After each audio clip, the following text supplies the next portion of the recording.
नमस्ते friends, welcome to the channel. आज हम सभी के फेवरेट टॉपिक के बारे में बात करने वाले हैं। फेवरेट टॉपिक कौन सा? ओबेसिटी, मोटापा से घटाने के लिए मैं आपको आज कुछ स्पेशल टिप्स बताने वाली हूँ। सबसे पहले मोटापे को कम करने के लिए उसके कारणों को हमें जानना ज़रूरी है। तो सबसे इम्पॉर्टेंट कारण मोटापे का क्या आप जानते हैं? वो कारण ये है कि मोटापे के कारण जानते हुए भी हम उनका त्याग नहीं करते। फॉर एग्ज़ाम्पल, सभी लोगों को पता है कि ऑयली चीज़ें और मीठी चीज़ें खाने से मोटापा बढ़ता है, फिर भी उसे बंद नहीं करते। इसी कारण से मोटापा बढ़ता ही रहता है। क्योंकि मराठी में एक मुहावरा है, कळतं पण वळत नाही। मतलब समझ में तो आता है लेकिन वो एक्शन में नहीं आता। इसी कारण से मोटापे को दूर करना बहुत मुश्किल होता है। अभी ये तो हो गए उसके कारण। तो आयुर्वेद में उसके क्या कारण बताए हैं?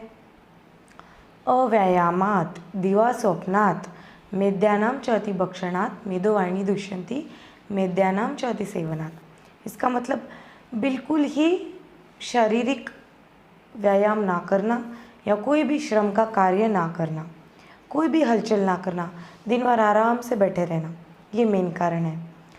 दिन में सोना, वैसे तो दिन में सोने को मनाही है, लेकिन कोई बीमार इंसान 10-15 मिनट आधा घंटा दिन में सोए तो कोई तकलीफ़ नहीं है। लेकिन जो गृहिणियाँ होती हैं या जो लेडीज़ घर पे होती है, जो लोग घर पे होते हैं रिटायरमेंट के बाद, वो लोग अक्सर ही दोपहर में 2-2 3-3 घंटे आराम से सोकर अपना टाइम गुजारते हैं। तो टाइम गुजारने के लिए वैसे बहुत चीज़ें करने के लिए है, लेकिन सोना बहुत ही गलत बात है। इससे ओबेसिटी या मोटापा बहुत ही 100% बढ़ता ही है। उसके बाद ऑयली चीज़ें खाना, फैटी फूड्स खाना, ये तो सब जानते ही हैं। और अति मद्यपान, ज़्यादा प्रमाण में अल्कोहल का कंजम्पशन करना, ये भी मेदोवाइन स्त्रोतस का दुष्टि का लक्षण है। और इसी के कारण आपका फैट मेटाबॉलिज्म बिगड़ जाता है और आप मोटापे की तरफ बढ़ जाते हैं। अगर आपने जल्दी ही मोटापे को जान लिया, परख लिया कि हाँ, अभी मेरे कपड़ों का साइज़ थोड़ा सा कम पड़ रहा है, कपड़े टाइट हो रहे हैं, मुझे थोड़े बहुत काम करने पर ही सांस फूल रही है, अगर ये स्टार्टिंग के लक्षण आपको समझ में आ गए तो ओबेसिटी को कंट्रोल करना बहुत ही आसान है। लेकिन अगर आपको ये लक्षण समझ में ना आए और आपने वही गलत लाइफस्टाइल फिर से दोहराते गए तो 101% आपको ओबेसिटी या अतिस्थौल्य से कोई बचा नहीं सकता। और आयुर्वेद में ऐसे कहा है कि पतले आदमी को सुधारना, उसकी तबीयत को सुधारना आसान है, लेकिन मोटे आदमी को कम करना, उसकी तबीयत को कम करना मुश्किल है। क्योंकि एक बार मेद धातु बिगड़ जाता है तो आहार जो भी आप सेवन करते हैं तो उसकी वजह से सिर्फ मेद का ही पोषण होता है, फैट का ही पोषण होता है।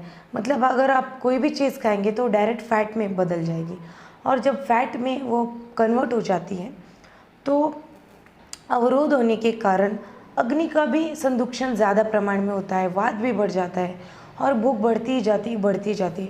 और जब आपकी भूख बढ़ जाती है और आप ज़्यादा खाना खाते हो, डायरेक्टली फ़ैट में कन्वर्ट हो जाता है, तो उस कंडीशन में फ़ैट को कंट्रोल करना या ओबेसिटी को कंट्रोल करना हमारे हाथ में नहीं रहता या बहुत ही मुश्किल होता है।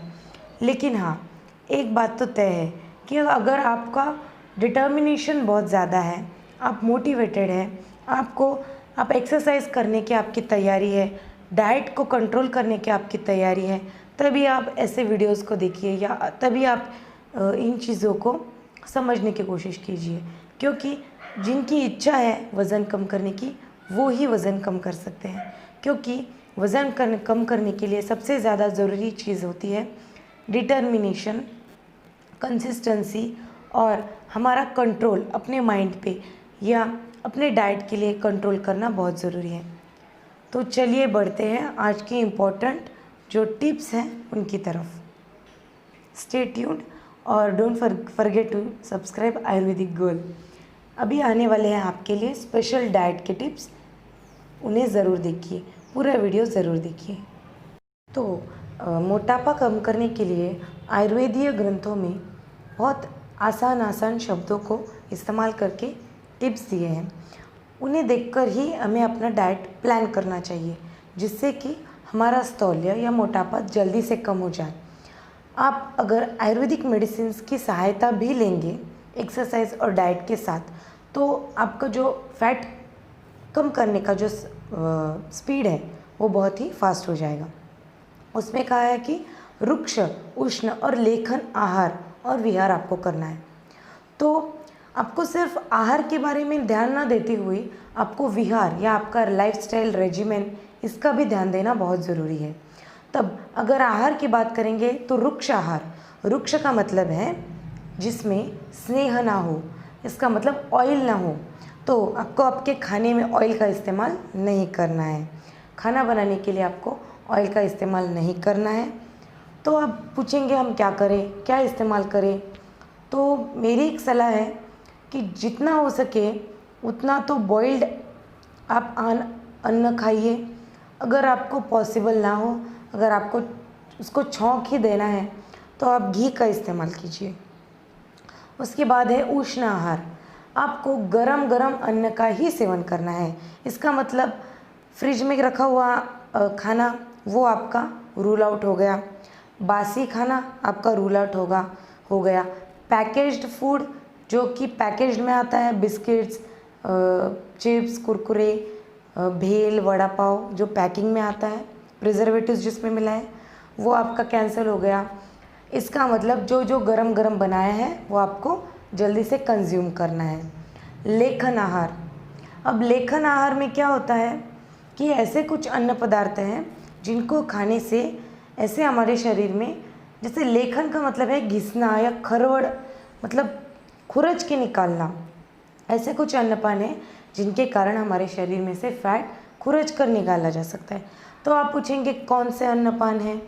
तो बहुत ही आसान सा है, हमारे घर में इजीली अवेलेबल होता है हनी या शहद। तो आपको क्या करना है, पहले आपको गरम जो पानी है वो उसको बहुत ज़्यादा उबालना है। उसको उबाल कर अगर आपने आधा भी कर लिया तो भी कोई प्रॉब्लम नहीं है। तो उसे उबाल लीजिए और उसे ठंडा होने दीजिए, स्वांग शीत, अपने आप ठंडा होने दीजिए। तो जब वो स्वांग शीत हो जाएगा, ठंडा हो जाएगा, तो 1 कप पानी लीजिए, उसमें 2 चम्मच शहद आपको मिलाना है और इस पानी को आपको खाली पेट सुबह रोज़ आपको कंज्यूम करना है।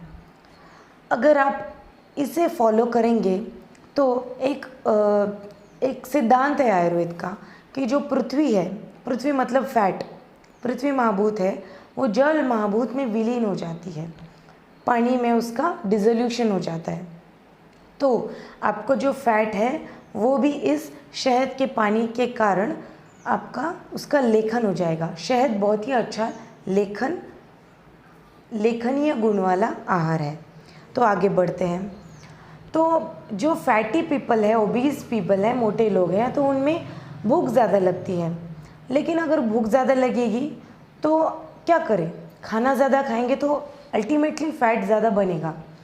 तो क्या कर सकते हैं? तो आपको खाना ऐसा लेना है कि जो गुरु हो, जो भारी हो, पचने में भारी हो, जिसे खाने से जल्दी भूख ना लगे, लेकिन वो कफग्न हो, कफ की वृद्धि ना करता हो।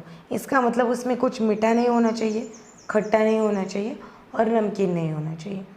तो बेस्ट ऑप्शन है कि आप सैलेड्स का कंजम्पशन करें। सैलेड्स में जो जितने भी चीज़ें आते हैं उसमें आप स्प्राउट से इस्तेमाल कर सकते हैं, कच्चे सब्जियों का इस्तेमाल कर सकते हैं, कैबेज, ककड़ी, गाजर, कोरिएंडर, हरा धनिया, इन सब को आप अच्छे चॉप कर लीजिए और 100 से 200 ग्राम एक बाउल भर के आप खाने के पहले उसे ले लीजिए। तो इससे क्या होगा, पेट भी भर जाएगा और आपको भूख भी जल्दी नहीं लगेगी। और एक बात है कि इसमें फैट्स भी ज़ीरो है, तो इसे आपको कंज्यूम करना है। तो आगे बढ़ते हैं। कुछ फूड के आपको कुछ अन्न के प्रकार बताऊंगी कि जो कि पचने में भारी है लेकिन कफग्न है, कफ को कम करने वाले, जिससे आपका पेट भी भरा रहेगा और वज़न भी कम हो जाएगा। तो कौन से हैं? सत्तू। तो सत्तू मैंने जो ढूंढा तो बुक में ऐसा मेंशन है कि अगर आप 1 कटोरी भुना हुआ दाल लेंगे, चने की दाल, उसमें आप 3 कटोरी भुने हुए गेहूँ डालेंगे। अब इस सब को एक साथ आपको पीसना है। 1 पार्ट इज़ भुना हुआ चना दाल एंड 3 पार्ट्स इज़ आपका भुना हुआ गेहूँ। इन सब को पीस कर आपको आटा बनाना है और इस सत्तू की रोटी का सेवन आपको करना है। तो इससे क्या होगा? इससे आपको रिक्वायर्ड प्रोटीन्स भी मिलेंगे, आपका मेटाबॉलिज्म भी सुधरेगा और फैट को कम करने वाले भी ये लेखनीय गुण भी इसमें अवेलेबल है। इसके साथ साथ यव या एक प्रकार का गेहूँ है यव, तो आपको जौ, जिसे जौ कहते हैं, उसका भी सेवन आप कर सकते हैं। और नाचनी या जिसे बच्चों को खिलाया जाता है, रेड कलर का जो धान्य है, उससे भी वज़न कम होने में मदद मिलती है। जो दालें हैं हमारी, तुअर की दाल, मूंग की दाल, मसूर की दाल, इनका सूप ज़्यादा प्रमाण में आपको लेना है। इन दालों को अगर सब्जियों के साथ उबालकर इन्हें बहुत ज़्यादा प्रमाण में लहसुन, काली मिर्च और जीरा, इन सब को डालकर अगर आप सिर्फ सूप इसका सेवन करते हैं 1 या 2 बोल भर के, तो आपका पेट भी भरा रहेगा और आपको मोटापा कम होने भी मदद हो जाएगी। इसके साथ साथ आपको व्यायाम करना है, बहुत ज़्यादा मात्रा में व्यायाम। तो मैं कहूँगी कि जितना आपको पसीना आएगा उस लिमिट तक आपको व्यायाम करना है। तो इसमें बेस्ट है जो लोग जॉइंट भी पेन होते हैं कई बार, मोटापे से जो पीड़ित है उन लोगों में, तो आपको इजी बताती हूँ कि आपको मॉर्निंग वॉक करना है। जो मैंने आपको शहद का पानी बोला था ना, उबालकर ठंडा किया हुआ पानी, उसमें शहद, उसमें आप आधा नींबू भी डाल सकते हैं। उसके बाद आपको मॉर्निंग वॉक पे जाना है। शुरुआत 1 किलोमीटर से कीजिए, फिर 2 किलोमीटर, 3 या 4 किलोमीटर तक भी बढ़ सकते हैं। इसके साथ साथ बहुत अच्छे टिप्स आपको बताऊंगी कि कपालभाति ज़रूर कीजिए। कपालभाति बाबा रामदेव जो सिखाते हैं, वो कपालभाति आपको डेली कम से कम 10 मिनट करनी है। उसके बाद आपको मॉर्निंग वॉक पे जाना है। और अगर आप ये भी नहीं कर सकते तो इजी है, घर पे कपालभाति कीजिए, पीठ पर लेट जाइए और पवन मुक्तासन, जो आपके घुटने हैं उसको पेट पर लेकर उसे दबाकर आपको सांस छोड़कर नाक अपनी घुटने को टिकानी है। तो आप इसके 10-10 राउंड्स कीजिए, दोनों साइड के पैरों से और सेंटर के दोनों पैरों के साथ 10 राउंड। ऐसे 30 राउंड आपको सुबह और 30 राउंड आपको शाम में करनी है। फॉर द स्टार्टिंग ये बहुत ही अच्छा आसन है, इससे जिनको बैक की प्रॉब्लम है उसमें भी बहुत आराम मिलेगा। और फिर बाद में आप एक एक्सरसाइज, कार्डियो एक्सरसाइजेस, सूर्य नमस्कार, कपालभाति, रनिंग, जॉगिंग, वॉकिंग, इन सब को इंक्लूड अपने एक्सरसाइज रेजिमेंट में ज़रूर कर सकते हैं। अब बात आती है कि औषधियों की। अब कौन से आयुर्वेदिक औषधियाँ हैं कि जिनके मदद से आप आपकी जो वेट लॉस की प्रोसेस है उसे स्पीड अप कर सकते हैं। तो सबसे पहला नाम आता है शिलाजतु। तो शिलाजतु का सेवन आप अपने नज़दीकी आयुर्वेदिक डॉक्टर की सलाह से कीजिए। मोस्टली 250 मिलीग्राम 2 टाइम खाने के बाद शिलाजतु का सेवन अगर आप करते हैं गर्म पानी के साथ या शहद के साथ, तो वेट लॉस बहुत अच्छे से होता है। उसके साथ साथ है गुगुल, तो मेदोपाचक गुगुल, नवक गुगुल, उसके बाद है योगराज गुगुल, इन सब गुगुल का, त्रिफला गुगुल, इन सब का अगर आप यूज़ करते हैं तो आपको वज़न कम होने के लिए बहुत अच्छी मदद मिलती है। इसके साथ साथ त्रिफला का चूर्ण अगर आप शहद और पानी के साथ अगर आप लेंगे सोते समय या खाने के बाद 2 टाइम, तो आपको काफ़ी हद तक फैट का मेटाबॉलिज्म बढ़ाने में आपको मदद मिलेगी। इससे फैट का प्रमाण कम होता है। त्रिकटु, इसका मतलब है सौंठ, काली मिर्च और पिपली, इनका चूर्ण शहद के साथ मैं कहूँगी कि 250 मिलीग्राम 2 टाइम खाने के बाद आपको शहद के साथ सेवन करना है। इससे भी आपको फैट कम करने में आसानी होगी।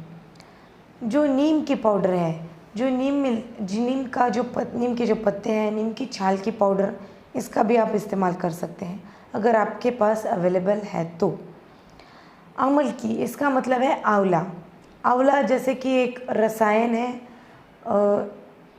ये भी आपको फैट मेटाबॉलिज्म इम्प्रूव करने में काफ़ी हद तक मदद करता है। और बहुत ही आसान सा मैं आपको एक उपाय बताऊंगी कि जितना पॉसिबल है उतने टाइम 1 कप 2 कप या दिन में 3 कप, जैसे कि लोगों को चाय की आदत होती है वैसे ही जिन लोगों में मोटापे की तकलीफ़ है, आपको दिन में जब जितना पॉसिबल हो पानी को बहुत ज़्यादा उबालिए। उसको और भी इम्प्रूव करने के लिए आप इसमें जीरा डाल सकते हैं, काली मिर्च डाल सकते हैं, और अगर आपको टेस्ट अच्छा बेहतर बनाना है तो उसमें अदरक डाल सकते हैं। उबालकर इसे हम जो कहते हैं ना, गरम गरम फूक के आपको इस पानी को सुबह दोपहर शाम 3 टाइम लेना है। तो इससे भी आपको शरीर में, जो मैंने कहा ना, लेखन, रुक्ष, उष्ण, लेखन, ये सभी गुण हैं गर्म पानी में आपको मिलते हैं। तो ये सब टिप्स आप फॉलो कीजिए। आप 1 महीने बाद इसी वीडियो के ऊपर आकर कमेंट्स कीजिए कि ये रेजिमेंट फॉलो करके आपको कितना फ़ायदा हुआ है। तो फ्रेंड्स, इस वीडियो को आप अपने फैमिली और फ्रेंड्स के साथ शेयर कीजिए जितना हो सके उतना, और इस चैनल को सब्सक्राइब करना मत भूलिए, क्योंकि सच्चा और अच्छा आयुर्वेद आपको यहीं पर मिलेगा। Be healthy and be Ayurvedic. धन्यवाद।